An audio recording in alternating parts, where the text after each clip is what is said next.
Oke, teman-teman sambil nunggu yang lain ya, kita mulai. Bismillahirrahmanirrahim. Assalamualaikum warahmatullahi wabarakatuh. Waalaikumsalam warahmatullahi Waalaikumsalam wabarakatuh. warahmatullahi wabarakatuh. Ya, Rabbi shrah li sadri wa yassir li amri wahlul 'uqdatam min lisani yafqahu qawli. Teman-teman, pagi ini kita lanjutkan ya materi untuk bikin neraca massa ala tunggal tanpa reaksi kimia. Sebelum kita mulai, marilah kita mengucapkan basmalah bersama-sama. Bismillahirrahmanirrahim. Oke, Dek, izinkan saya untuk share screen ya. Sebelumnya teman-teman, karena ini kebetulan saya di rumah dan mungkin sinyalnya setelah nanti mungkin di jalan agak unstable, terus saya terus-terusan rocos, nanti tolong di chat gitu ya, biar nanti saya ulangi penjelasan saya terkait materi gitu. Baik, sekarang kita share screen dulu. Insya Allah hari ini kita akan melanjutkan. Kemarin kan kita mempelajari NM di mixer ya teman-teman. Nah sekarang kita akan mempelajari neraca massa di beberapa alat yang nanti fungsinya sama, yaitu separator. Oke, sebentar saya slideshow-kan dulu. Baik, saya masukkan dulu dia yang ini. Oke, nah untuk neraca massa yang kemarin kita akan review sedikit begitu ya, Dik, bahwa neraca massa yang di mixer yang kita pelajari seminggu lalu di pertemuan 3 dan 4, ini nanti hampir mirip desainnya untuk neraca massa satu alat lagi yang namanya absorber begitu. Teman-teman di pabrik gitu ya, di industri kimia ini nanti profil aliran di beberapa alat proses itu nanti mirip gitu deh. Nanti ini ada mixer dan beberapa alat yang kita akan pelajari di hari ini begitu. Kita review kembali ya, bahwa kalau neraca massa mixer kemarin kan bagan atau diagram alirnya ini bentuknya seperti ini. Jadi saya izin untuk mengarahkan, tadi mana dia? Tunggu ya, pentepnya nggak connect.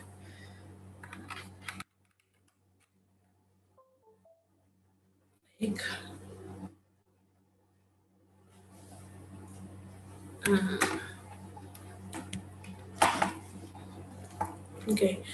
Oke. Nah, neraca massa mixer kemarin kan profilnya yang penting teman-teman akan ada beberapa aliran yang masuk ke dalam alat tersebut. Biasanya 2 minimal. Yang menjadi F2 biasanya nanti kita sebut dengan solvent atau pelarutnya. Biasanya solvent ini bisa H2O, kemudian bisa benzen C6H6, bisa toluen, bisa yang lain sebagainya, yang penting pelarut begitu ya. Nah, biasanya laju umpan utamanya atau F1 atau feed-nya ini adalah berupa solut atau zat yang nanti akan kita larutkan di solvent begitu. Nah, khusus untuk mixer begitu teman-teman, catatannya untuk mixer tipe solut seperti yang kita bahas di pembahasan baru Selasa lalu begitu ya, bahwa tipe solut itu nanti ada 3 jenis begitu ya, 3 jenis. Yang pertama adalah padatan. Yang kedua adalah campuran ini adalah cair-cair fasenya ya, cair-cair. Kemudian yang ketiga campuran cair padat gitu, cair padat. Dan yang keempat ini adalah larutan itu adalah cair-cair yang kemudian saling melarutkan ya, nanti fasenya tidak cair-cair lagi tetapi nanti aqueous gitu atau api fasenya. Nah, tipe dari mixer ini solutnya adalah 4 tipe ini teman-teman. Jadi ada padatan, campuran cair-cair, kemudian campuran cair padat atau larutan begitu ya. Nah, fungsinya begitu, fungsinya di sini memang untuk menurunkan konsentrasi. Jadi kayak di contoh yang kemarin kita ingin melarutkan kristal garam yang konsentrasinya 100% begitu ya. Yang konsentrasinya 100% kita tambahkan air sehingga nanti dia menjadi 60%. Kemudian di contoh yang di tugas kemarin juga ada larutan CH3COOH sekitar 90%, kemarin kita tambahkan air sekian, nanti dia ternyata juga turun begitu ya, turun konsentrasinya menjadi lebih rendah dari umpannya. Intinya outputan dari F3 begitu, outputan dari F3 ini dia konsentrasi feednya nanti akan jauh lebih tinggi dibandingkan konsentrasi feed yang ada di F3 begitu. Jadi karena fungsi utamanya adalah dia akan menurunkan kadar konsentrasi karena kita tambahkan solvent di situ. Nah, profil ini kita lihat teman-teman bahwa solut ini kan terlibat gitu ya. Yang terlibat di sini adalah dua fase yang ada di alam. Kan di alam itu ada 3 fase ya, ada padat, ada cair, ada gas. Begitu. Di mixer di sini hanya berlaku untuk fase padat dan cair. Sama halnya kayak semisal teman-teman ngaduk begitu. Pengadukan ini hanya terjadi begitu, hanya berlaku untuk zat cair padat jika teman-teman nanti pilihnya mixer. Nah, gimana Bu kalau semisal umpannya nih ada gasnya begitu. Jadi bagaimana caranya kita melarutkan gas begitu ya, melarutkan gas dengan solvent tertentu begitu. Jadi kalau semisal kalau kita umpannya ternyata gas ini Bu gitu ya, gas beberapa gas A, gas B, gas C, gas D begitu. Nah, kita itu pengen melarutkan gas tersebut dengan solvent tertentu sehingga nanti dia keluarnya adalah cairan begitu ya, cairan atau larutan. Maka alat di sini bukan mixer ya, Dik. Alat di sini adalah yang namanya absorber ini tadi. Jadi fungsi absorber ini adalah alat proses begitu yang berfungsi untuk tempat begitu ya, tempat terjadinya kontak antara campuran gas untuk nanti kemudian dia diserap gitu ya, dia diserap oleh solvent tertentu. Jadi mekanisme skema begitu ya, skema neraca massa untuk absorber ini nanti tipenya ada yang pertama adalah seperti ini. Ini jika semisal ini komposisinya jika dia solvent ya, itu bukan solvent, solut ya, ini adalah terlarut sempurna begitu ya, terlarut sempurna. Jadi gas-gasnya ini larut semua di dalam solvent sehingga diagram alir fasenya adalah diagram alir alatnya adalah seperti ini. Jadi F1, F2, F3. Jadi kayak sama halnya kayak mixer gitu ya, teman-teman. Tetapi kalau semisal yang kedua, catatan yang kedua, jika semisal solutnya dia hanya terlarut sebagian, begitu, nanti tergantung di soal ya, dia nanti ada beberapa contoh nanti setelah ini saya akan sampaikan. Ada jika semisal solut ini hanya terlarut sebagian, maka diagram alirnya akan menjadi seperti ini. Ini menara absorber, kita masukkan feed, nanti feed gas ya, gas A, B, C, D. Kita tambahkan solvent di sini solvent. Maaf, mungkin solventnya ke sini aja kali ya. Di sini solvent dia cair, solvent cair. Nah, ini karena dia terlarut sebagian, maka gas itu akan ada beberapa yang keluar gitu ya, yang keluar dari atas. Sehingga nanti gambarnya seperti ini. Di sini adalah gas hot. Dan di sini nanti produk yang kita inginkan. Ini adalah larutan hot juga. Jadi untuk menggambar diagram alir proses yang ada di menara absorber, ini nanti teman-teman memiliki dua kemungkinan. Yang pertama, jika semisal solutnya ini itu melarutkan gas semuanya, begitu, maka teman-teman pakai gambar skema nomor 1 begitu ya. Sedangkan kalau semisal solutnya ini hanya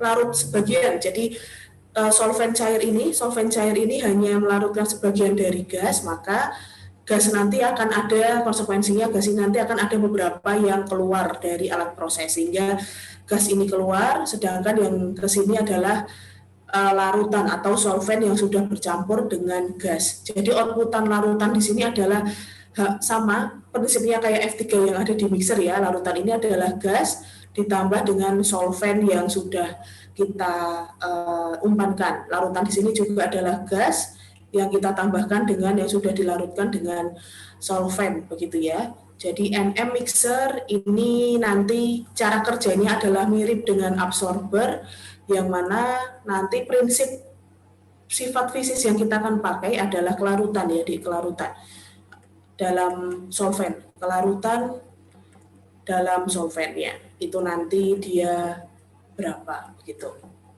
Itu catatan yang pertama dari mixer. Nanti kita akan latihan juga untuk yang di absorber. Nah, catatan yang kedua adalah pada saat ini nanti teman-teman udah mulai kenal begitu ya beberapa jenis alat proses yang kita akan tinjau neraca massanya.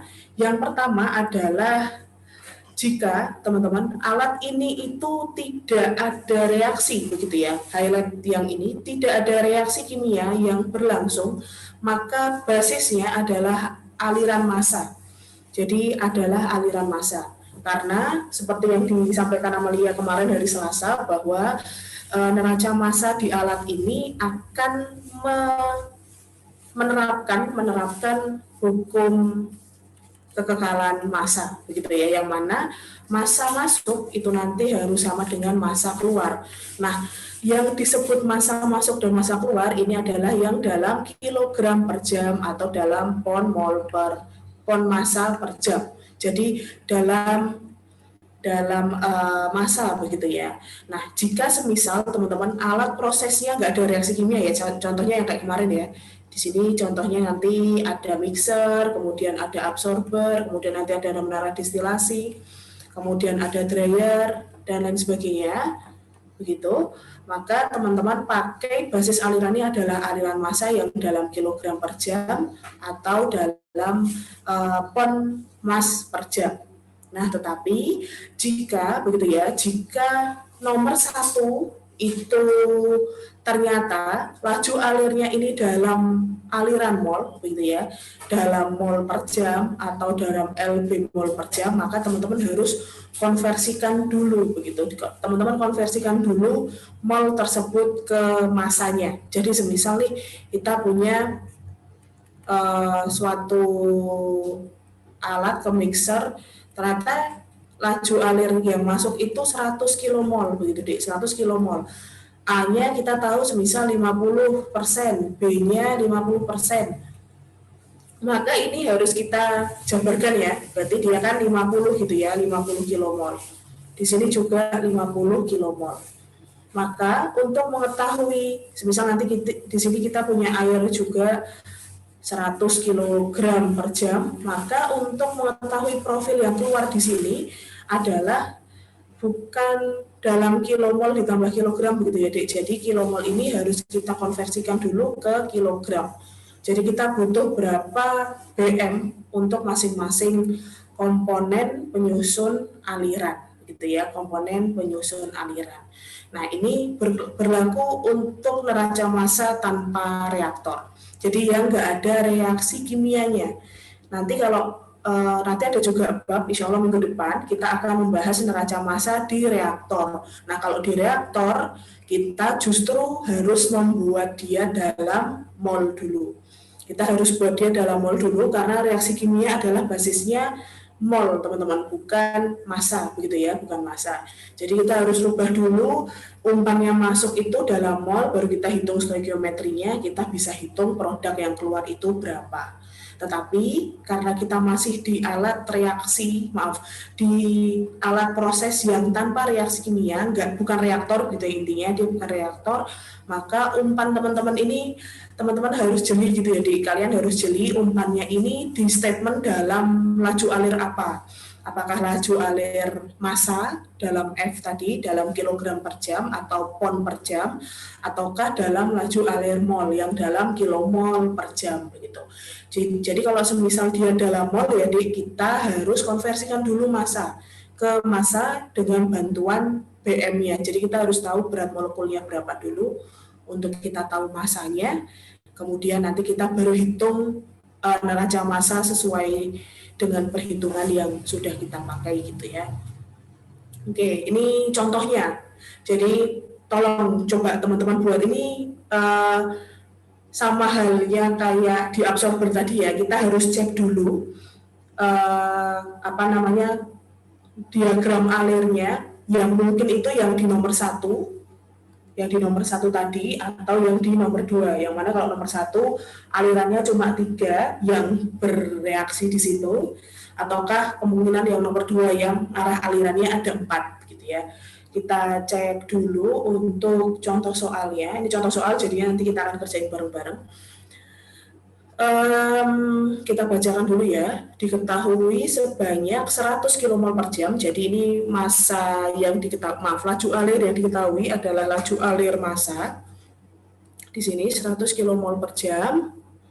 Campuran gas propana, kemudian butana dan pentana, begitu. Campuran gas propana, butana dan pentana diumpankan masuk ke dalam menara absorpsi untuk diserap sempurna dengan menggunakan larutan monoetilen amin 90% dengan data kelarutan adalah sebagai berikut. Oke, saya kurang nambahkan prosentasenya ya. Sebentar.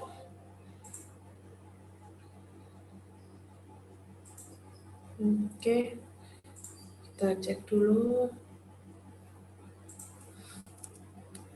Di sini.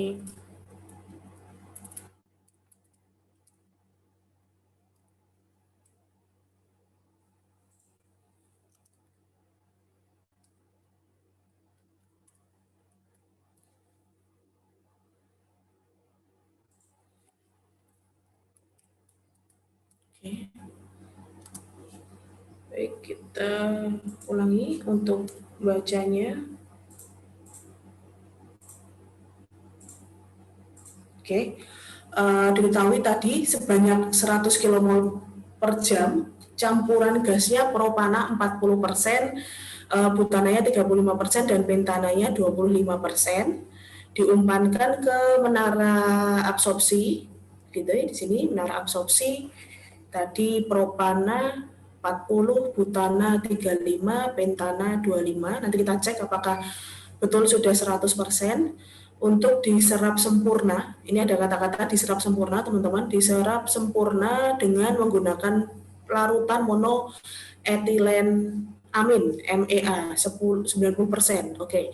Jadi larutan solvennya bukan air biasa tapi larutan monoetilen amin, dia 10%-nya air. Dan kita punya data kelarutan masing-masing gas di MEA ya. Sekian. Tentukan komposisi larutan dan gas keluar absorber begitu. Oke. Nah, ini karena diserap sempurna, ada kata-kata diserap sempurna, maka profil diagram alirnya adalah yang nomor 1 ya, yang nomor 1. Jadi kita punya menara absorber, kita masukkan fit 1-nya, bukan F1 ya, karena dia mol per jam, maka N 1. Di sini 100 kmol per jam. Propana itu C3H8 ya, itu 40%. Kemudian butana C4H10, 35%. Kemudian pentana C5H12, 25%. Kita cek dulu teman-teman. Ingat ya adik, bahwa setiap aliran itu harus 100% kadar umpannya atau kadar aliran. Kadar komponen yang di dalam aliran itu harus 100%. Di sini insya Allah sudah 100 ya, berarti sudah betul. Kita nggak perlu nambahkan zat lagi. Oke. Kemudian dilarutkan sempurna, berarti ada yang masuk di sini. Ini yang ditanyakan komposisi larutannya. Ini F2 kita ditanya kilogram per jamnya berapa, tapi kita tahu bahwa monoetilen amin ini MEA-nya 90% dan airnya 10%. Nah, kita diminta juga untuk menghitung berapa F3-nya, gitu. Kemudian berapa komposisi yang ada di sini, berapa C3H8-nya, berapa C4H10-nya, berapa C5H12-nya, dan berapa H2O dan MEA yang ada di sini, begitu ya. Kita tahu bahwa solubility propan C3 di MEA adalah 3,5 gram per mililiter. Kemudian solubility-nya butana di MEA adalah 5 gram per mililiter dan solubility-nya untuk pentana C5 adalah 8 gram per mililiter. Oke. Jadi langkah pertama dari sini teman-teman tahu bahwa grafiknya kayak gini, datanya insya Allah sudah semua dicatat kembali. Nah, yang kita harus cek adalah apakah alat ini ada reaksi kimianya apa enggak, gitu ya. Karena absorber ini bukan reaktor, gitu ya, bukan reaktor, maka laju alirnya harus dalam laju alir massa, begitu teman-teman. Nah, di sini ternyata laju alirnya dalam laju alir mol, sehingga kita harus ubah N1, gitu ya. Cara yang pertama adalah kalian harus ubah N1 menjadi F1. Jadi merubah laju alir yang mol tadi, kilomol per jam, kita rubah ke kilogram per jam. Dengan cara kita hanya kalikan, begitu ya, hanya kalikan mol masing-masing komposisi di aliran 1 atau N1 ini menjadi masanya, berarti kita kalikan dengan BM-nya.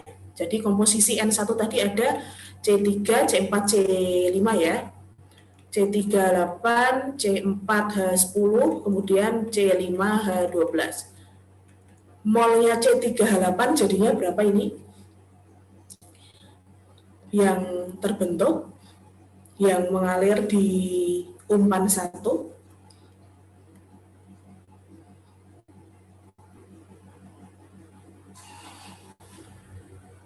Caranya menghitung gimana teman-teman?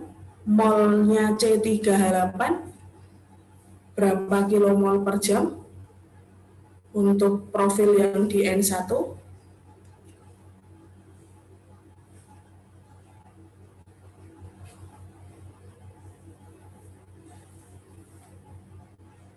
Ada yang bisa menjawab, silakan. 40 bukan, Bu? Iya, betul, 40. Caranya adalah tinggal kita kalikan gitu ya, Dek. Jadi persentase yang di sini 40%, 35%, dan 25% ini adalah persen mol ya, Dek, atau fraksi molnya, fraksi mol. Jadi kalau yang di hari Selasa sama Senin lalu kan kita kan mestinya kan F gitu ya, di F 100 kg per jam, CH3, COOH kemarin 90%, H2O-nya 10%. Nah, kalau di sini ini menandakan 90% dan 10% ini adalah fraksi massa, begitu ya, fraksi massa. Karena apa? Karena laju alirnya ini dalam kilogram per jam. Nah, kalau yang di sini karena laju alirnya dalam kilomol, ini kilomol per jam, maka prosentase yang ada di bawahnya atau fraksi yang ada di bawahnya itu adalah fraksi mol, begitu. Jadi prosentase ini nanti ngikut ya, ngikut satuan yang ada di sini. Jadi kalau semisal di sana yang atasnya kilogram per jam, maka bawahnya ya satuannya kilogram per jam. Kalau yang di sini yang di atasnya kilomol per jam, maka otomatis yang bawah juga dalam kilomol per jam. Oke, sudah paham berarti ya. Maka C3, C4, C5 kita sudah tahu masing-masing kilomolnya. Dengan cara kita kalikan fraksi molnya, laju alir molnya, kita kalikan dengan fraksi mol dari C38, laju alir molnya, kita kalikan dengan fraksi mol dari C4H10 untuk butana, sedangkan untuk pentananya, laju alir molnya kita kalikan dengan fraksi mol dari C5H12. Di sini tadi 100, dan di sini 100 kilomol per jam, di sini kilomol per jam, 40%, kemudian 35%, kemudian 25%. Di sini berarti 40 kilomol, kemudian 35 kilomol, dan di sini 25 kilomol. Nah, kita udah tahu masing-masing kilomolnya, sehingga kita bisa tentukan begitu berapa laju alir gitu ya, berapa laju alir untuk aliran 1, laju alir masanya untuk aliran nomor 1. Kita tinggal kalikan dengan BM-nya, begitu di BM masing-masing zat. Di sini kita breakdown lagi, C3H8, C4H12, kemudian C4H10, C5H12. Di sini berarti 40 kilomol. BM-nya C3H8 berarti 36 tambah 8, 44 ya. 44 kilogram per kilomol. Gitu. Nanti saya minta tolong dibantu untuk hitungin ya. Terus habis itu 35 kilomol. Di sini BM-nya C4H10 48 tambah 10 58 kilogram per kilomol. Kemudian di sini 25 kilomol. 60 tambah 12 72 ya, 72 kilogram per kilomol. Oke, berapa aja ini, Dek? Kilogram. 0,9. 0,9. Masa, Dek? Dikali. 40 kamu Dibagi, Bu. 4 kilogram itu kamu. Berapa ya? 1760. 1760, Bu. 1760 Dibagi, Bu. 1760. 1760 ya. 1760. Ya, Bu. Bawahnya 2030, Bu. 2030 ya, yang bawahnya 1800. 1800. ya, coba dijumlah. Ini nanti jadi penjumlahan ini di total ini adalah F1 ya. Totalnya nanti adalah F1. 90 950 5590. 5590 ya. Iya. 5090. Nah, begitu. Jadi langkah yang pertama teman-teman ubah N1 ke F1 dulu. Udah ketemu nih F1-nya 5590, maka nanti diagram alirnya berubah menjadi seperti ini. F1 5590 kilogram per jam. Nah, ini teman-teman nggak perlu merubah dia menjadi fraksi ya, teman-teman sebenarnya cukup di sini sudah bisa mendeskripsikan masanya masing-masing ya. C3H8 1760 kg per jam, kemudian C4H10 2030 kg per jam, kemudian C5H12 1.800 kg per jam. Gitu. Nah, teman-teman diminta untuk menghitung sekarang berapa kebutuhan F2. Ini adalah MEA 90% dan H2O 10%, dan nanti komposisi F3-nya seperti apa, begitu. Nah, ini caranya sama kayak latihan soal kalian kemarin yang di mixer, teman-teman, yang menghitung keperluan, malah yang soal hari Senin ya, yang hari pertama begitu, menghitung keperluan air begitu untuk dia nanti larut semua. Di sini catatannya adalah dia harus larut sempurna begitu, larut sempurna. Maka kita membutuhkan data kelarutan ya, kita membutuhkan data kelarutan C3H8, C4H10, dan C5H12 ini larut di MEA. Maka kalian harus membutuhkan data berapa MEA yang dibutuhkan untuk melarutkan C3H8 secara semuanya, kemudian berapa MEA yang digunakan untuk melarutkan C4H10 semuanya, dan berapa larutan MEA yang dibutuhkan untuk melarutkan C5H12 semuanya begitu. Oke, sekarang coba dihitung dulu. Saya akan tuliskan lagi kelarutan C3H8 di MEA. Tadi adalah 3,5 gram per mililiter, kemudian C4, 5, dan 8 ya. Di sini 5, kemudian di sini 8. Oke, nanti yang sudah selesai ngitung, angkanya tolong disampaikan di forum ya, teman-teman. Nanti raise hand dulu boleh atau langsung sampaikan boleh. C4H10 terhadap MEA dan C5H12 terhadap MEA. Oke.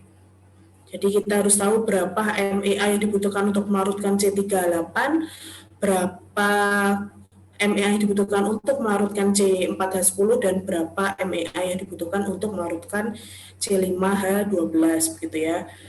Nah, jika kita punya 1760 C3H8, MEA-nya berapa? Maka ini relate massa C3H8 akan relate di sini. Kemudian C4H10 juga relate di sini relate di sini gitu ya, teman-teman. Diapakan, dikali atau dibagi dengan kelarutannya. Untuk ini kita anggap densitas MEA sama dengan densitas air ya. Jadi rho MEA karena dia tidak disampaikan secara detail rho-nya, kita anggap dia sama dengan rho air. Jadi 1 ml per gram gitu ya.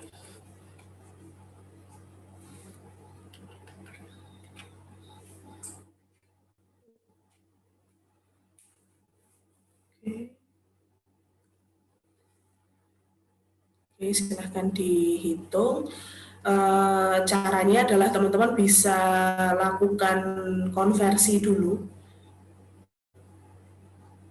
Konversi satuan kelarutan, atau enggak juga enggak apa-apa deh, kalian hitung dulu aja berapa mililiter MEA yang dibutuhkan untuk melarutkan C3, C4, C5. Setelah itu baru dijumlah, baru kita kali kilogram ya. Oke, saya kasih waktu 10 menit ya untuk coba menghitung. Nanti yang sudah tolong sampaikan ke kami ya, ke kita semua ya.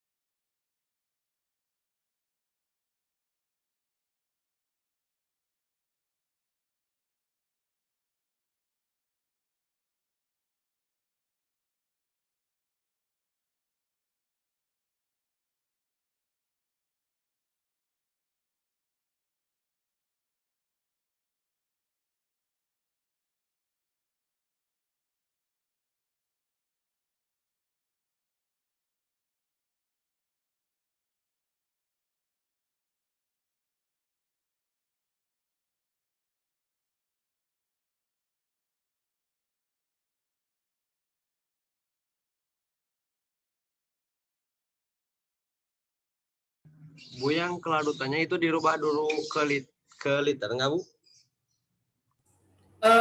Boleh dirubah ke liter, malah lebih ke kilogram atau gram. gram MEA, Dik. Baik, Bu. Ya dirubah ke liter dulu boleh, nanti habis itu baru kita rubah dengan row-nya juga nggak apa-apa.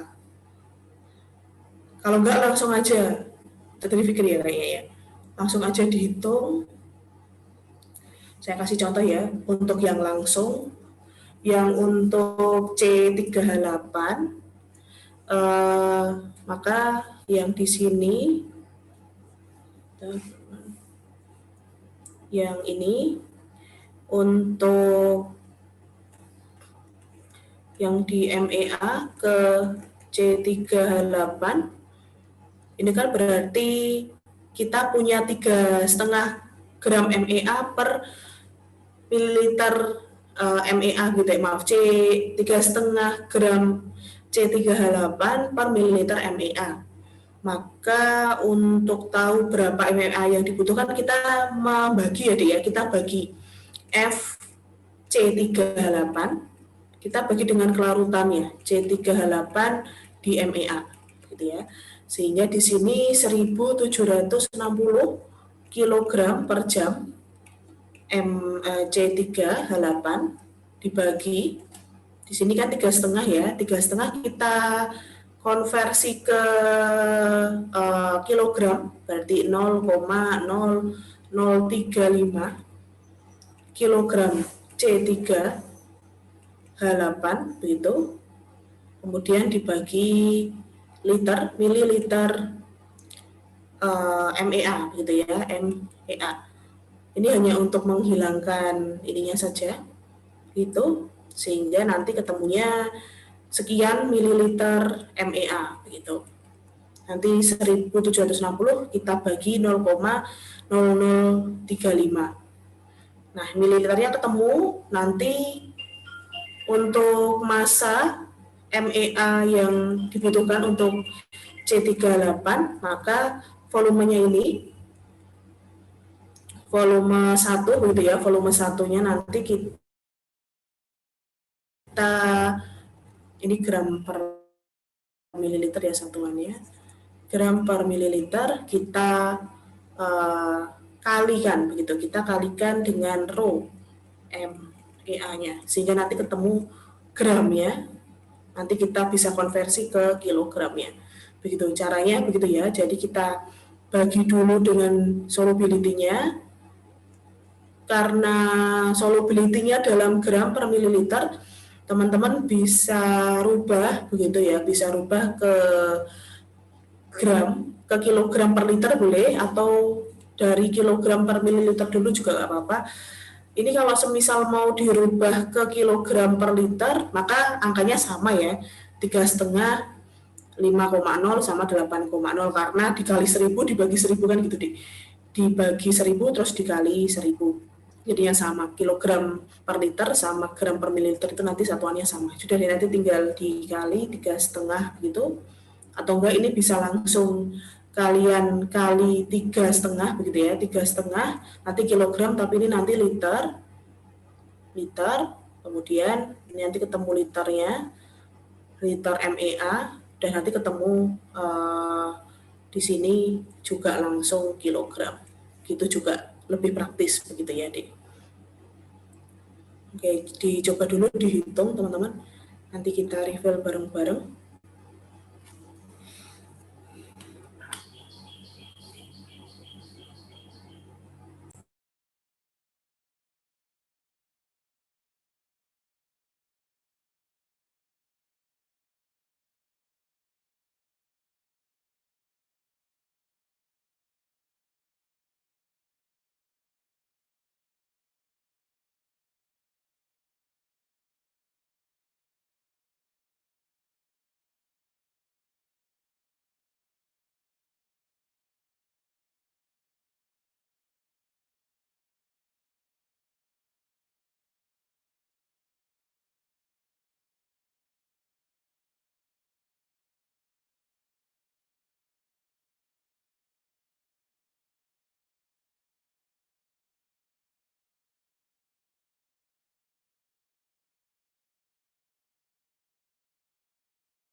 Oke, sudah ada yang dapat nih angkanya, Dik. Untuk C38 berapa air MEA yang dibutuhkan? Berarti kita bagi ya, 1760 kita bagi dengan 3,5 gitu. Di situ 502,85. Oke, kita kerjakan bareng-bareng aja ya, karena alatnya masih ada satu nih, nanti dekanter. Sebentar, kita review dulu yang tadi. Yang pertama, teman-teman harus tahu langkahnya dulu, diagram alur prosesnya. Terus langkah pertama buat atau konversikan begitu ya, konversikan N1 atau laju alir mol menjadi laju alir massa. Di sini insya Allah sudah pada paham semua ya untuk tahap pertama. Apakah ada yang masih belum paham teman-teman untuk merubah N1 ke F1?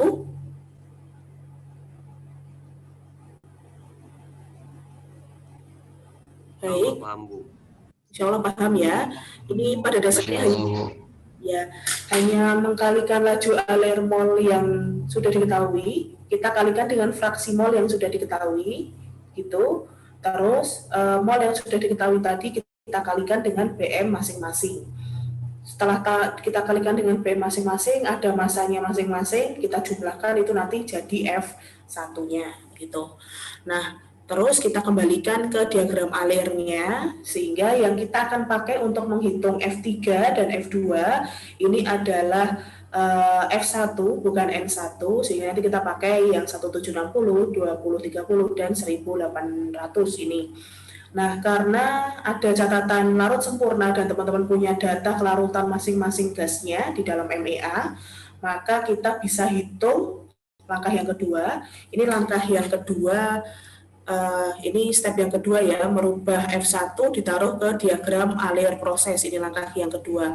Lalu langkah yang ketiga, kita akan hitung kebutuhan MEA-nya. Kebutuhan MEA ini nanti akan kita hitung untuk menghitung F2. Yang pertama, ditinjau dari C38 bahwa dia punya kelarutan 3,5 gram per mililiter. Di sini setara dengan 3,5 kg per liter. Untuk ini kita bisa konversikan untuk membuktikan, begitu teman-teman. Mililiter. Ini C3, ini MEA. Itu kita kalikan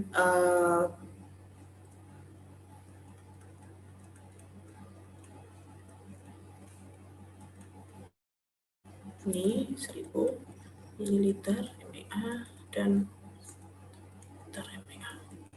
Teman-teman konversinya sampai sini dulu bisa.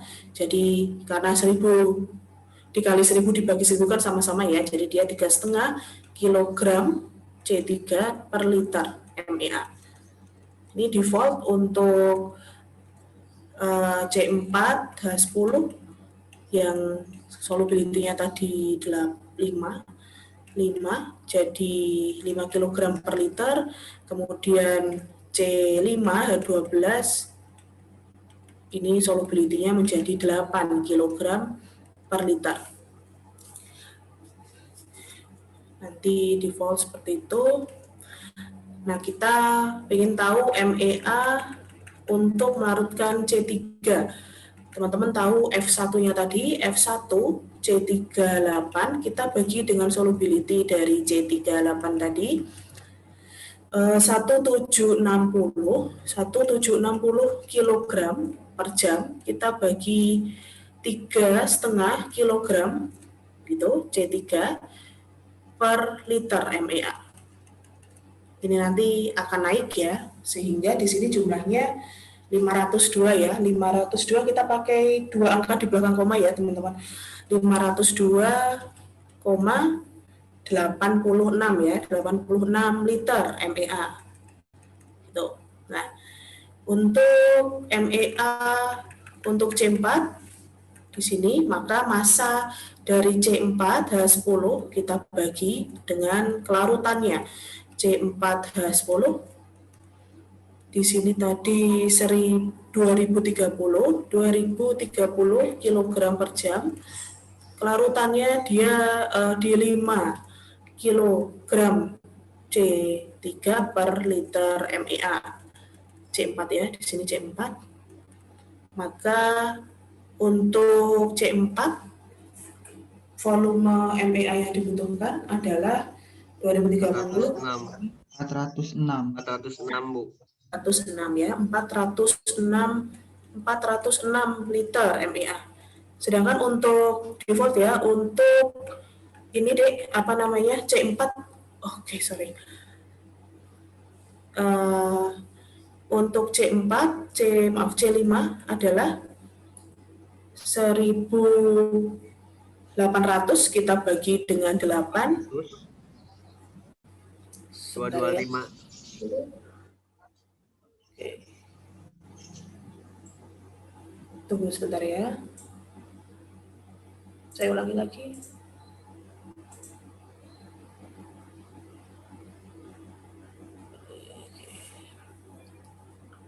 Teman-teman melihat tampilan Zoom saya seperti apa? Ada kayak subtitle-nya gitu nggak ya? Ada subtitle-nya, Bu. Ya Bu, ada subtitle. Oke, udah. Kepencet soalnya. Sorry. Oke, berarti CMEA untuk C5 tadi 1.800 kita bagi 8. 225 Bu. 225 ya. Yes.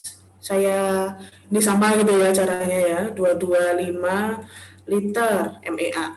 Nah, sehingga kita tahu volume total MEA yang dibutuhkan, total MEA adalah, kita jumlahkan semuanya teman-teman, 406 ditambah 502,86. Di sini 1.133 ya, 1.133,86 liter. Ini kita konversikan, begitu kita konversikan ke kilogram. Berarti 1,1338,86 liter dikalikan dengan rho-nya tadi 1 kilogram per liter.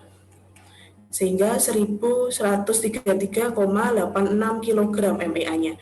Jadi ini untuk tahu massa MEA, kita kalikan volume dikali dengan rho-nya tadi, sehingga ketemu 1.133,86 kilogram.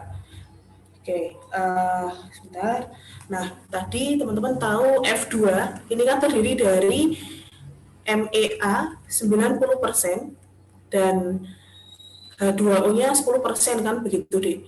Di sini kita tahu 1.100,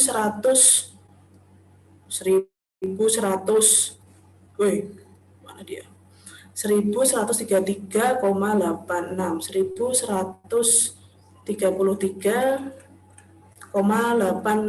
kilogram per jam. Maka jumlah airnya berapa? Nah, ini nanti harus ini ya, teman-teman harus waspada. Jadi soal yang kalian hitung sebelumnya, yang untuk ini, gitu, yang ini, dia akan menghitung untuk MEA-nya saja. Jadi ini kebutuhan MEA sendiri yang ada di sudut sini tuh, nanti teman-teman hitung yang untuk yang di sini deh. Yang kalian hitung segini banyaknya ini tadi, atau segini banyaknya ini tadi, dia akan terhitung untuk MEA-nya saja. Sehingga H2O di sini, maka cara menghitungnya kalian tinggal bandingkan, begitu ya. Kalian akan bandingkan kalau fraksi massa 90% adalah 1.133,86, maka H2O-nya berapa? Kita tinggal bandingkan persentasenya. 10% dibagi 90%. Kita kalikan 1.133,86 kg per jam. Gitu. Sehingga di situ kita kalikan 10, kita bagi 90, jadi 125,9 Di sini 125,98 kg per jam. Sehingga total F2 adalah 1133,86 ditambah 125,98 tadi. 125,98 ditambah 1133,86. Ini adalah 259,84 kilogram per jam. Oke. Baik. Sampai sini ada yang ingin ditanyakan, maka step yang ketiga setelah tahu MEA yang dijumlahkan, teman-teman menghitung F2, begitu ya, menghitung F2. Jadi step yang kedua tadi menghitung, bukan, ini step yang keempat ya. Yang pertama tadi rubah N1 ke F1, yang kedua rubah diagram alir prosesnya, kemudian yang ketiga tadi menghitung jumlah MEA-nya yang diperlukan, kemudian yang keempat menghitung F2. Sebenarnya Dek, kalau semisal hitungan langkah yang ketiga tadi menghitung MEA itu kalian sudah selesai di sini jika begitu ya, jika F2-nya murni MEA saja begitu. Jika semisal nih ternyata di absorber gas-gas yang tadi teman-teman hitung itu hanya dilarutkan oleh MEA 100%.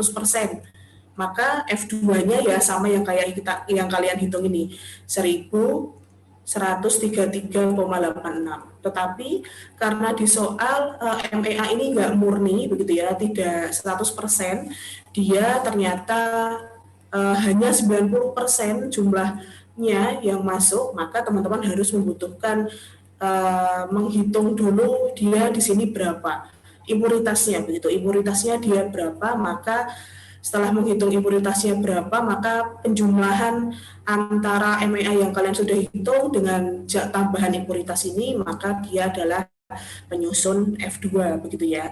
Jadi ini akan kalian berhenti hitung jika semisal dia 100% solvennya.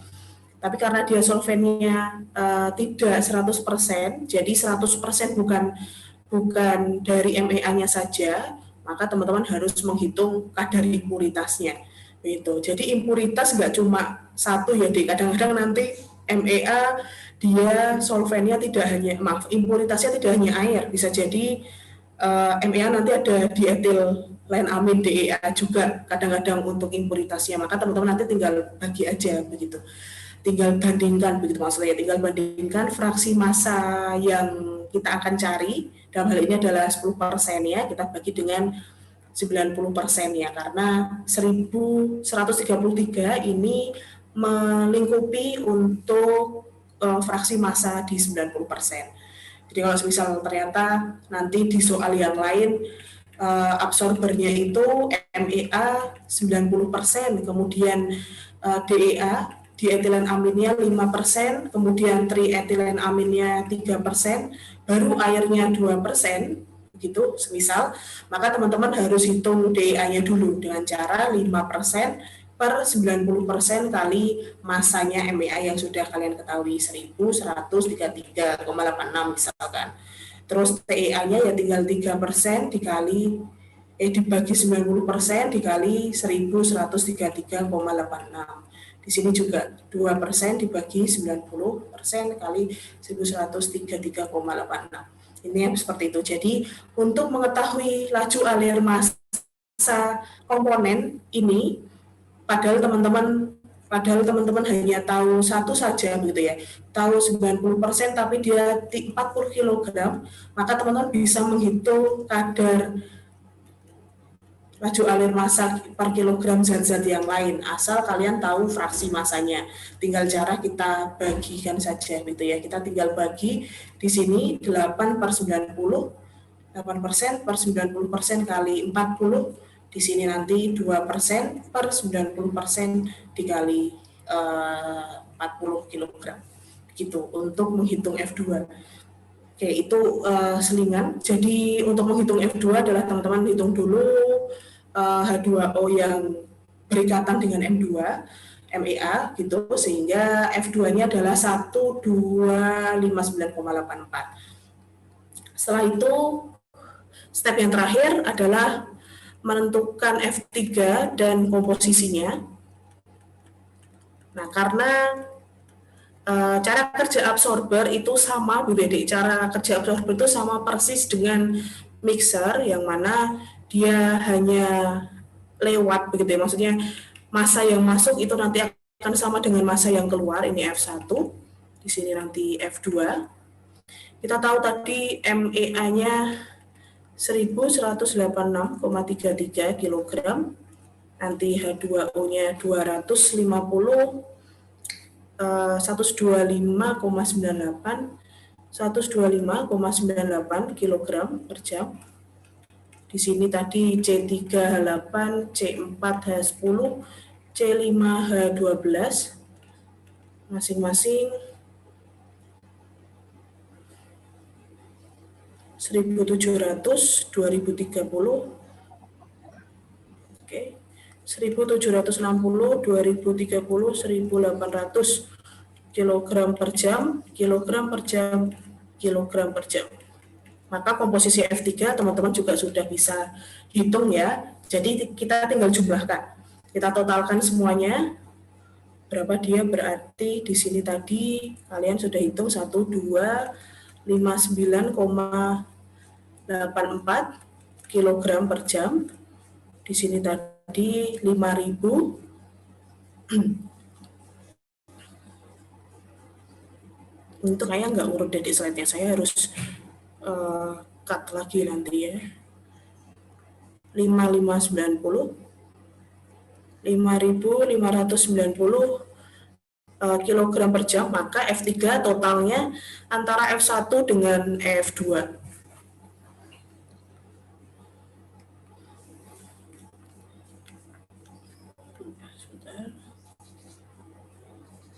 Lima 5590 kita tambahkan 125,59,84. Di sini 6849 ya.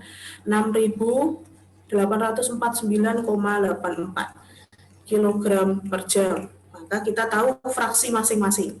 Berapa fraksi C3H8? Di sini teman-teman di F3 berapa fraksi C4H10, berapa fraksi C5H12, berapa fraksi MEA, dan berapa fraksi H2O.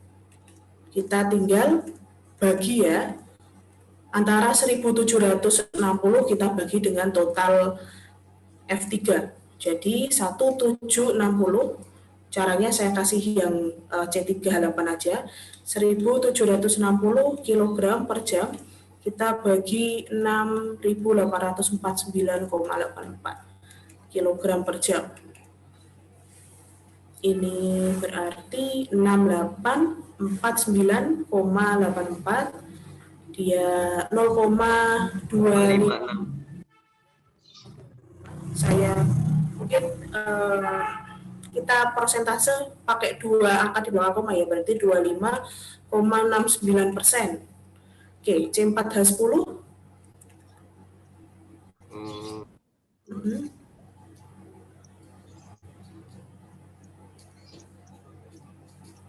0,29 Bu. 29,64 ya. 29,64%. Oke. Kemudian C5H12 1800 kita bagi dengan 6849,84. Di sini 26,28%. 26,28%. Lanjutnya MEA-nya 1186,33. Kita bagi dengan 6849,84. 17,31%. Ya, 17,32%. Airnya sebentar ya, 1133 balik ya, 1133,86 nih, salah. balik 1133, oke 1133,86 kayak terlalu besar. 1133,86 kita bagi 1259,84. Oke, balik 1133, maaf, 1133,86 kita bagi dengan 6849,84 ketemunya 16 ya, 16, ini 16,55, 16,55, sedangkan 125,98 sisanya 6849,84. Ini 1,84%.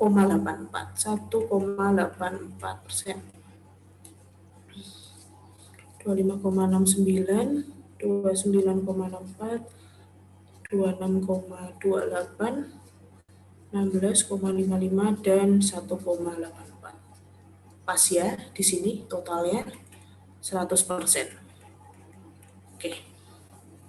Oke, jadi kalau pada saat ini kan sudah mulai banyak ya di komponen yang keluar begitu, dan umpannya sudah 3, maka otomatis kan nanti yang keluar juga lebih banyak lagi. Maka sekali lagi dicek dulu masanya.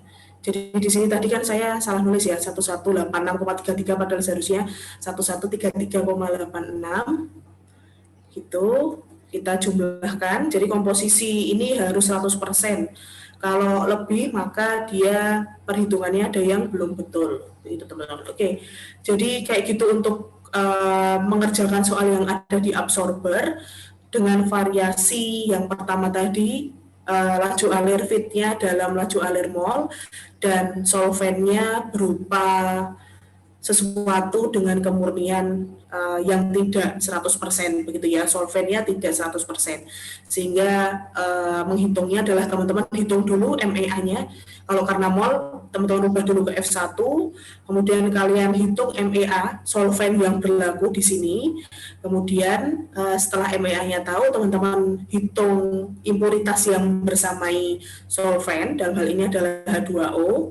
Kemudian teman-teman bisa menghitung yang ditanyakan, sehingga F2-nya kita tahu tinggal penjumlahan, F3-nya kita tahu dengan cara hanya ditambah ya, di sini F1, di sini F1 ditambah F2, sedangkan fraksinya di sini adalah massa C3H8 yang keluar, jadi 1760 dibagi dengan totalnya, total massa 6.849,84. Seperti itu default untuk teman-temannya C4, C5, MEA, dan H2O. Persentasenya seperti ini. Oke, insya Allah itu untuk absorber teman-teman. Jadi biasanya memang alat proses yang ada NM yang kemudian melibatkan kelarutan, hampir semuanya nanti melibatkan kelarutan D. Jadi melibatkan kelarutan dia terhadap solvent yang ada di dalamnya, begitu di dalamnya.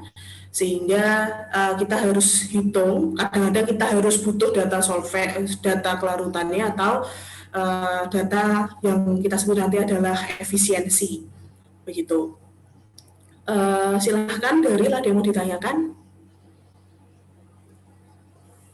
Bu, mau nanya yang ada kan yang F3 6849,84. Oh, udah Bu. Maaf. Ya, itu lagi nggak connect Bu. 6.800 itu dijumlah di F1 ditambah F2 karena kan alirannya keluar cuma 1, jadi kita tinggal jumlahkan aja yang masuk berarti sama dengan yang keluar gitu ya. Yang di sini berarti massa C3H8 dibagi total massa. Di sini nanti berarti massa C4H10 dibagi total massa. Jadi di sini berarti untuk menghitung fraksi massa C4 berarti 2030 kita bagi dengan 6.849, ini ketemunya 29,64 begitu. Oke. Seperti itu teman-teman, jadi mixer dan absorber insya Allah nanti prinsipnya sama ya, dia adalah untuk melarutkan atau tempat bertemunya dua aliran, begitu ya, intinya dia tempat bertemunya dua aliran atau lebih yang nanti kemudian dia akan keluar menjadi satu fase yang sama begitu ya. Jadi 2 atau lebih aliran, kemudian keluarnya cuma 1. Nah, kesempatan ini kita juga akan mempelajari satu alat lagi yang beberapa rangkaian alat yang nanti dia menjadikan satu tugasnya itu sama begitu. Tugasnya itu sama, yaitu separator atau pemisah. Jadi nanti mungkin satu kita nanti kebalikan nanti diagram alirnya. Kalau mixer sama absorber kan yang masuk lebih dari 1, keluarnya cuma 1. Nah, kalau separator ini kebalikannya, jadi umpannya 1 atau mungkin juga lebih dari 1, tapi nanti keluar dari separator itu nanti dia lebih dari 1 untuk aliran keluarnya.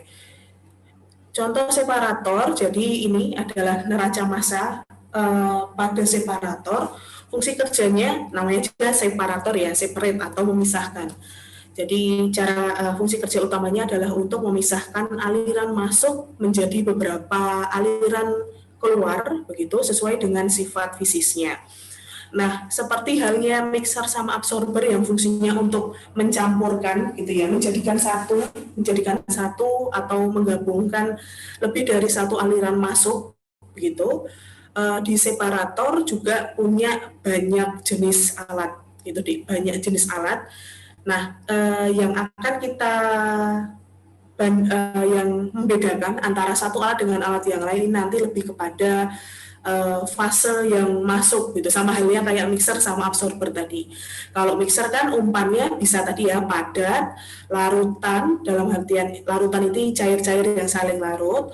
Kemudian bisa lagi campuran padat cair, jadi ada padatnya, ada cairannya masuk ke dalam mixer, atau bisa jadi campuran cair-cair yang nanti kita akan kontakkan dengan solvent sehingga nanti keluar aliran, dia keluar di satu aliran saja. Nah, kebalikan dengan separator, kalau separator kita punya satu aliran masuk. Nah, satu aliran ini yang masuk ini bisa beda-beda juga jenis fasenya, bisa padat, yang kemudian ada aliran padat yang basah begitu ya, padatan yang basah. Nanti aliran keluarnya nanti ada 2, jadi cairan gasnya keluar sama padatannya keluar gitu. Atau juga jenis aliran masuknya bisa cair-cair yang saling larut, bisa juga campuran cair-cair yang tidak saling larut. Nah, alat-alat prosesnya kita bagi jadi 4 yang nanti saya akan bahas di sini teman-teman, yaitu yang pertama adalah dekanter. Jadi dekanter ini profil alirannya adalah dia tidak saling larut satu sama lain begitu ya. Jadi dia campuran yang tidak saling larut seperti air sama minyak begitu ya. Air sama minyak di industri perminyakan, bisa minyak bumi, bukan minyak bumi, minyak kelapa sawit begitu. Dia membutuhkan dekanter untuk memisahkan minyaknya dengan cairan lain yang tidak larut di dalam minyak gitu. Jadi kita nanti pakai dekanter. Highlight untuk dekanter adalah pemisahan campuran yang tidak saling larut. Nah, karena dia nggak saling larut, maka dia akan membentuk 2 atau lebih lapisan begitu ya, tergantung nanti yang tidak saling larut ada berapa lapis begitu deh. Begitu. Nah, karena dia membentuk 2 lapisan, maka perbedaan densitas juga yang nanti akan kita cek. Yang akan kita cek untuk bikin NM-nya. Jadi kalau diagram airnya adalah seperti ini. Misal kita punya dekanter. Aliran masuknya itu 1. Biasanya 1 ya, dia punya A dan B. A dan B itu tidak saling larut.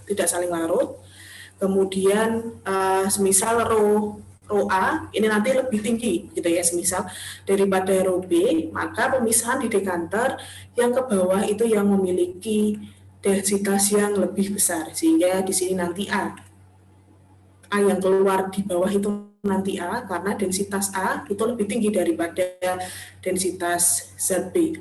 Sedangkan yang naik ke atas, dalam artian ini yang bagian atas jadi dekanter itu ada pipa keluaran atas, ada pipa keluaran bawah begitu teman-teman. Yang pipa keluaran atas itu nanti dia adalah zat B, karena densitas B itu lebih kecil daripada densitas A. Jadi seperti itu perbedaannya. Nah, catatannya adalah ini A ke B itu non soluble ya, atau soluble. Jadi tidak saling larut satu sama lain, sehingga kita bisa pakai dekanter untuk memisahkannya. Itu alat yang pertama di separator. Kemudian alat yang kedua adalah disebut juga separator. Jadi separator pada umumnya itu ada namanya lagi, namanya separator. Nah, fungsi dari separator ini fungsinya untuk memisahkan dua fluida akibat perubahan fase yang dilakukan di vaporizer parsial atau kondensor parsial. Jadi teman-teman, vaporizer parsial itu adalah heat exchanger atau alat penukar panas, namanya vaporizer. Jadi dia akan mengubah cair ke uap gitu ya, cair ke uap. Kalau kondensor pengembunan, jadi dia akan merubah uap ke cair gitu teman-teman. Nah, jenis vaporizer dan kondensor ini ada dua, yaitu yang pertama total dan yang kedua nanti parsial. Kalau total kita range-kan di vaporizer total. Kalau vaporizer total berarti dia akan menguapkan semuanya. Jadi air yang masuk vaporizer total berarti di sini cairan yang masuk ini full semuanya, nanti dia berubah menjadi uap gitu ya, vaporizer total. Tetapi vaporizer parsial itu merubah hanya sebagian kecil begitu Dik. Jadi tidak sebagian kecil ya, sebagian. Jadi umpannya cair gitu ya, umpannya cair, bisa cair murni, bisa larutan. Nanti vaporizer parsial itu outputannya dia adalah campuran cair dan gas atau campuran larutan dan gas. Sehingga padahal vaporizer itu dia alirannya satu begitu ya, mono. Jadi laju alir masuk vaporizer ya satu, keluar vaporizer parsial itu juga satu. Sehingga kita membutuhkan separator sendiri. Nah, fungsi separator ini adalah untuk memisahkan yang campuran ini tadi begitu ya.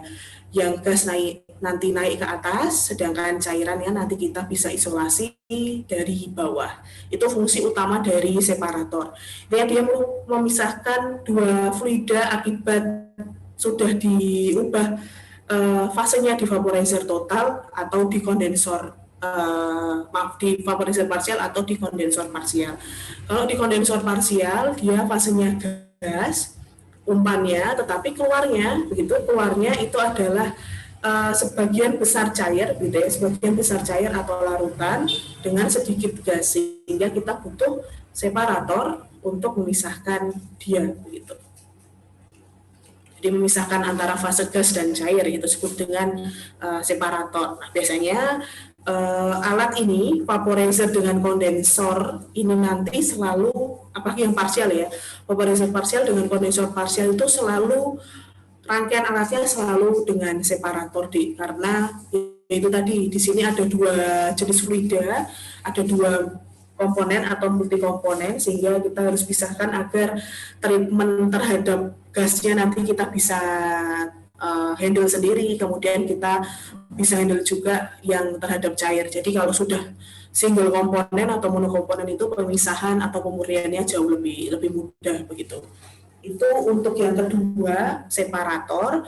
Kemudian yang ketiga ini dryer.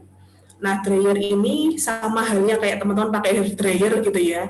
Kalau hair dryer umpannya berupa padat yang basah begitu. Jadi secara cara kerja dryer ini fungsinya untuk mengurangi kadar air yang ada pada umpan padat dengan bantuan udara kering yang panas.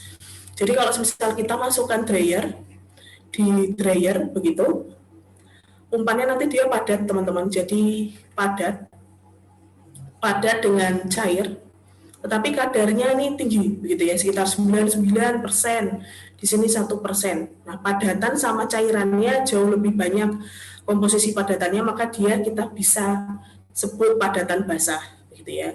Kemudian kita tambahkan udara di sini, udara kering yang panas begitu, biasanya memang suhunya dibuat lebih tinggi agar udara yang di sini, ini mungkin H2O aja ya biar teman-teman ada gambaran H2O, sehingga nanti H2O ini akan teruapkan atau akan terlepas dari partikelnya, sehingga nanti keluaran di sini adalah padatan dengan kadar air Begitu dengan komposisi kandungan air jauh lebih rendah dari yang sebelumnya. Itu cara kerja untuk dryer, begitu teman-teman. Cara kerja untuk dryer. Jadi skemanya adalah seperti ini. Di sini F3, di sini F4. Begitu. Nah, kemudian separator yang kedua adalah menara destilasi. Nah, untuk menara destilasi ini larutan jenuh.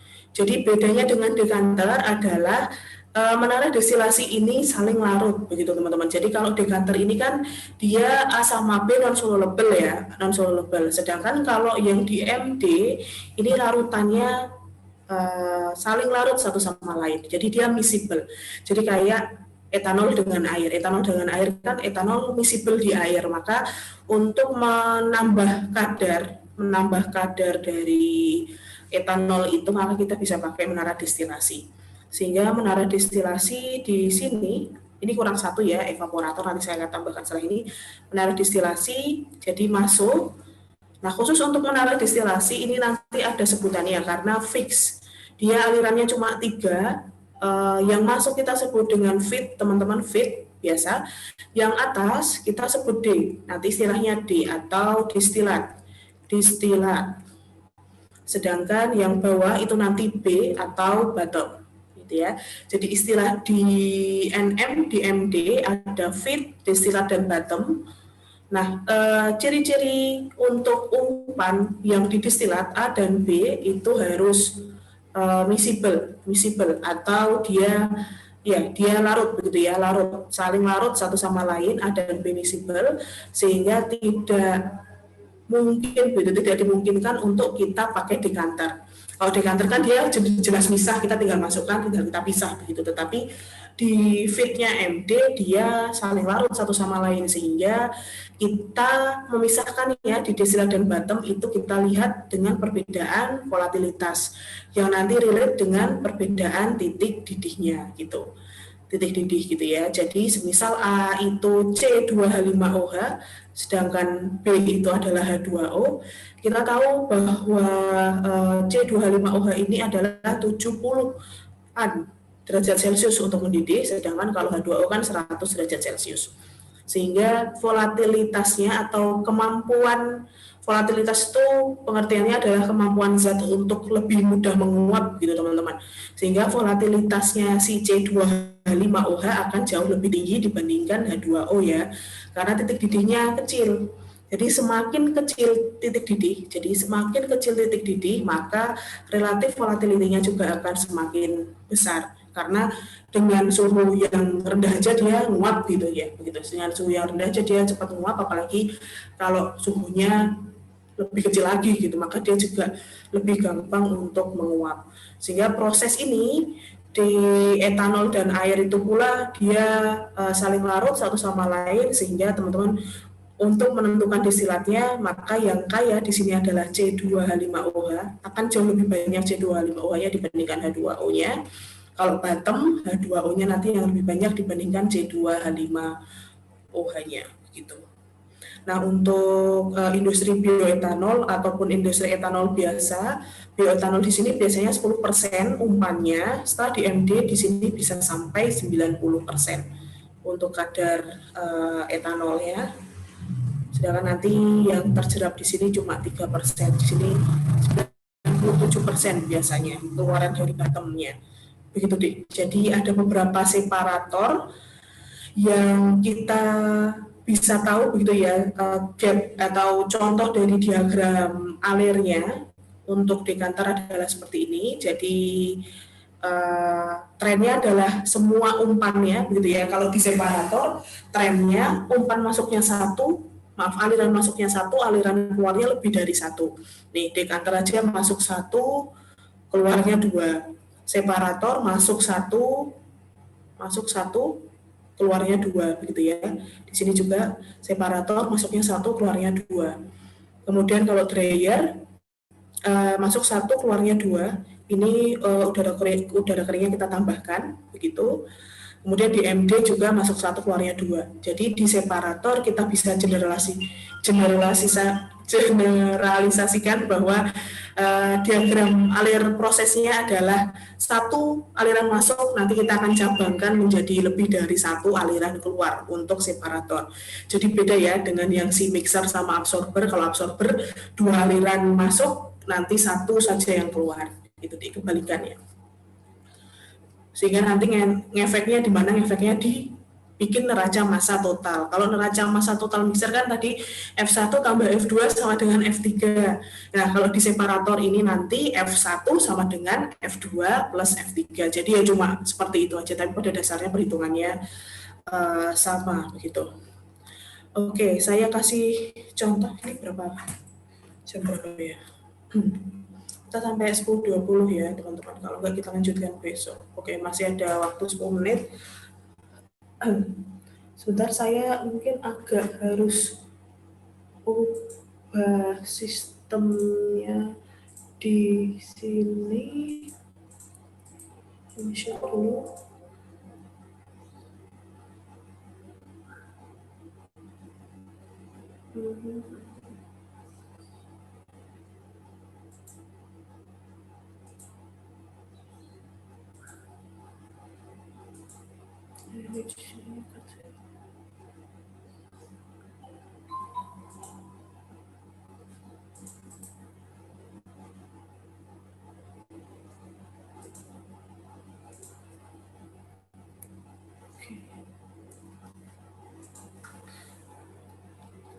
Absorber, terus separator. Oke, sekarang ini NMC, contoh NM. Oke, sekarang ke contoh NM separator. Kita masuk ke sini. Bentar dulu. Oke, ini ya. Teman-teman diketahui begitu umpan masuk dekanter, jadi alatnya dekanter. Ini dekanter berupa minyak kelapa mentah yang mengandung 95% minyak dan 5% impuritas yang tidak larut di dalam minyak. Dalam dekanter akan dipisahkan secara sempurna campuran tersebut. Jika aliran impuritas terhitung 20 kg per jam, maka teman-teman diminta untuk menghitung laju alir umpan dan laju aliran produk utama keluar dekanter. Jadi di sini kita gambarnya adalah dekanter dulu. Dekanter masuk F1 ditanyakan ya X kilogram per jam. Di sini kadarnya minyak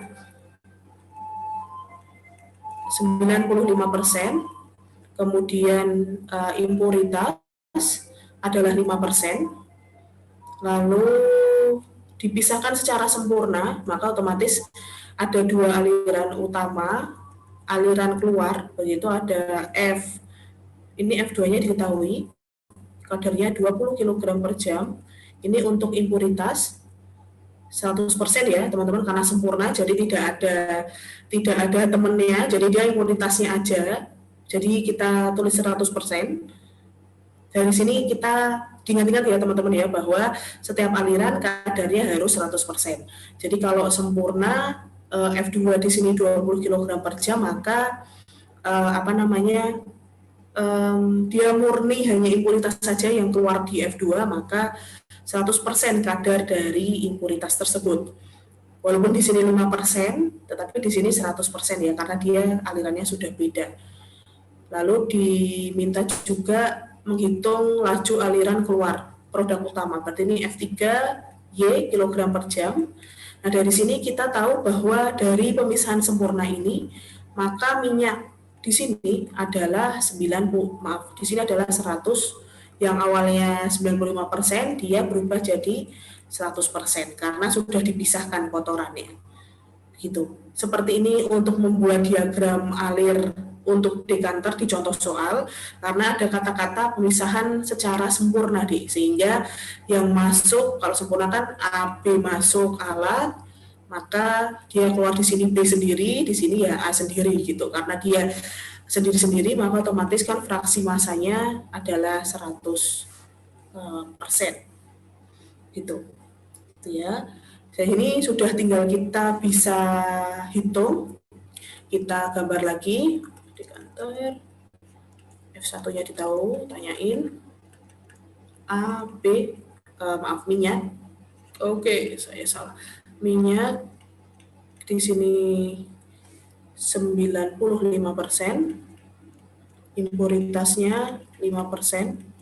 Keluar di sini F2 20 kg per jam. Di sini adalah impuritas 100%. Teman-teman diminta untuk menghitung juga F3 Y kilogram per jam. Ini minyaknya 100%. Sama halnya di NM di mixer dan absorber, teman-teman hitung dulu yang namanya neraca massa total. Jadi langkah yang pertama adalah bikin diagram alir prosesnya dulu. Yang kedua bikin neraca massa total. Maka F in sama dengan F out.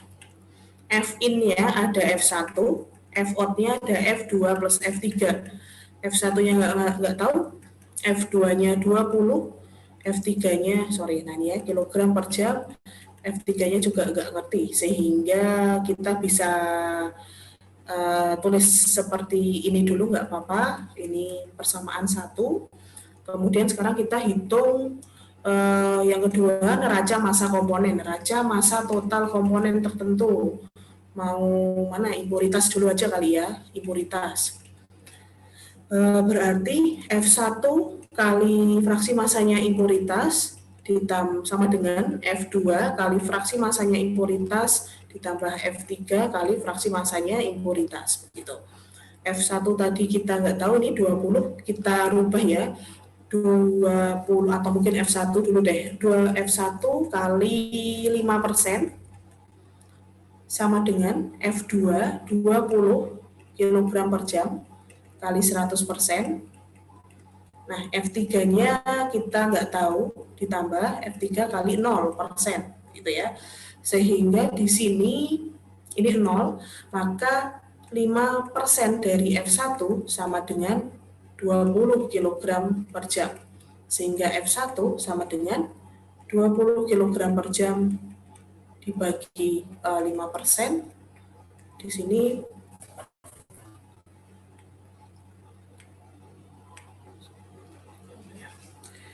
berarti 20 kita bagi 5% adalah 400, begitu teman-teman. F1-nya adalah 400 kg per jam. Nah, karena F1 tadi 400 kg per jam sama dengan 20 kg per jam ditambah F3, maka F3 adalah 380 kg per jam. Sudah ketemu betul seperti itu sih ya. Di sini 400, di sini 380. Begitu teman-teman untuk dekanter. Jadi cara langkah untuk menghitungnya juga sama ya. Jadi kita bikin diagram alir prosesnya, kita hitung neraca massa totalnya untuk menemukan persamaan baru dengan format tertentu. Kemudian nanti setelah kita tahu neraca massa total komponennya, kita tinggal menghitung neraca massa komponen di masing-masing. Karena yang diketahui impuritasnya saja, maka teman-teman tinggal pakai neraca massa komponen impuritasnya dulu aja untuk bisa menyederhanakan yang paling baru. Oh, ternyata dengan pakai neraca massa komponennya impuritas, teman-teman bisa menghitung F1. Sehingga dari sini kita tahu bahwa F1-nya ketemu, maka F2-nya juga bisa kita hitung. Begitu deh. Jadi mungkin kita akan lanjutkan besok. Seperti biasa nanti saya akan kasih beberapa soal untuk teman-teman jadikan PR. Nanti coba dikerjakan dulu di rumah, sama hal yang kayak di mixer kemarin. Ini sistemnya PR, belum saya nilai. Saya ingin teman-teman coba dulu latihan di rumah, biar besok kita bisa diskusi soal yang sudah diberikan ya, yang di PR tadi. Oke, seperti yang saya sampaikan tadi, Dek, bahwa separator salah satu separator yang belum saya sebutkan adalah evaporator, gitu ya. Nomor yang kelima, saya tambahkan via ketikan ya, atau tulisan tangan saya aja ya, evaporator. Fungsi dari evaporator ini adalah memekatkan larutan. Jadi kalau mixer itu tadi menurunkan kelarutan, kalau evaporator itu malah justru meningkatkan konsentrasi, begitu ya, meningkatkan konsentrasi. Feed dari evaporator itu adalah cairan, begitu, cairan atau larutan dengan kadar tertentu. Nah, fungsi dari evaporator dia nanti kasih steam, begitu ya, kita kasih panas tertentu dengan steam, sehingga nanti terjadi pemisahan. Jadi nanti kita nggak hitung ya teman-teman, kita nggak hitung di neraca massa. Di sini nanti ada F out, ini adalah aki atau zat A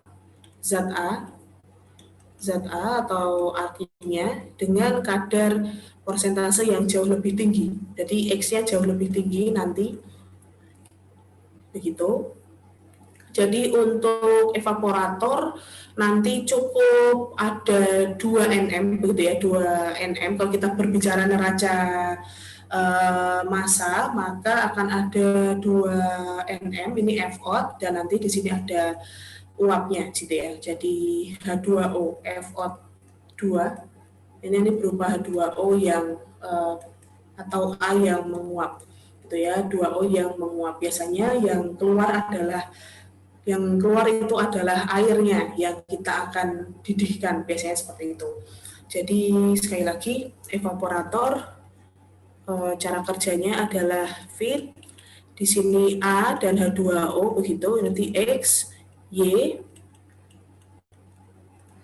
tuh di sini F1, F2 ini adalah H2O yang hilang, sedangkan F3 ini adalah konsentrasi A dan B yang jauh lebih tinggi.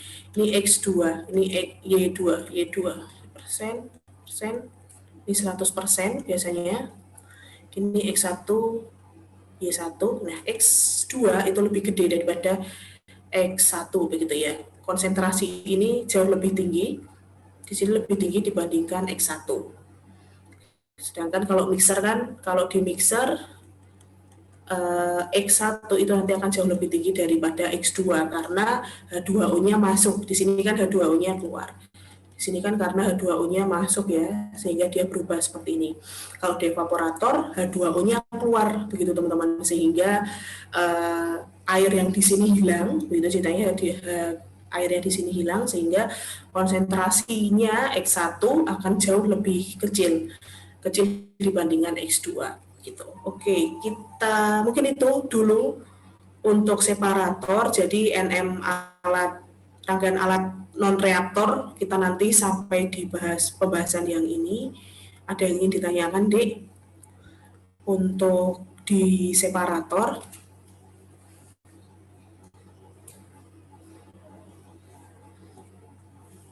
Oke, kalau tidak, kita bisa cukupkan untuk kuliah pada pagi hari ini. Nanti mungkin duhuran gitu ya, duhuran seperti itu. Saya akan posting untuk PR teman-teman, dicoba dulu dikerjakan. Mungkin besok saya akan minta salah satu dari kalian untuk bisa menjelaskan jawaban atau langkah-langkah menyelesaikannya, begitu ya. Nanti jangan khawatir kalau teman-teman masih belum banyak yang paham, kita bisa diskusikan juga sama seperti Selasa minggu lalu. Itu untuk separator.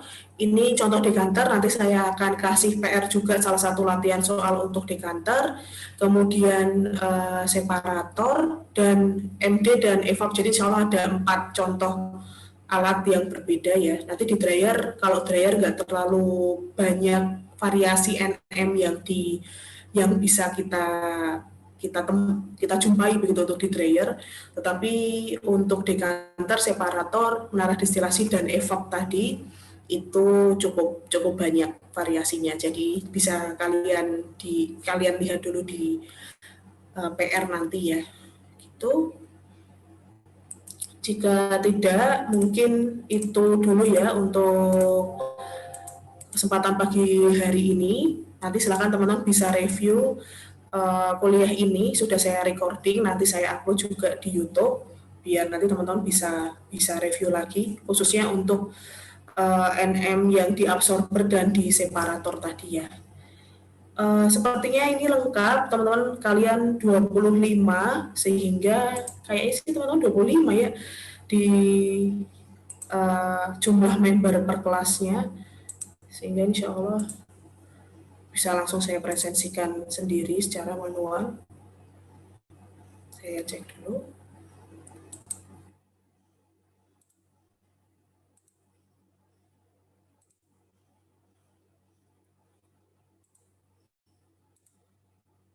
Oke, betul. Ada 25 orang, sehingga insya Allah ini hadir semua. Terima kasih teman-teman sudah hadir terus di NME sinkron, karena kalau nggak sinkron, kadang-kadang ada butuh beberapa penjelasan yang kalau nggak paham kan bisa diulang begitu sebetulnya ya. Oke, jika tidak ada yang ingin ditanyakan, teman-teman, kita tutup ya dengan mengucapkan hamdalah bersama-sama. Alhamdulillahirabbil alamin. Nanti kalian untuk PR-nya sebisa mungkin dikerjakan dulu. Nanti kita akan diskusikan insya Allah besok pagi jam 7. Kita tutup dengan mengucapkan doa kharatul majelis bersama-sama. Subhanakallahumma wa bihamdika asyhadu alla ilaha illa anta. Baik. Terima kasih atas kesediaan teman-teman untuk pada pagi hari ini. Waalaikumsalam warahmatullahi wabarakatuh.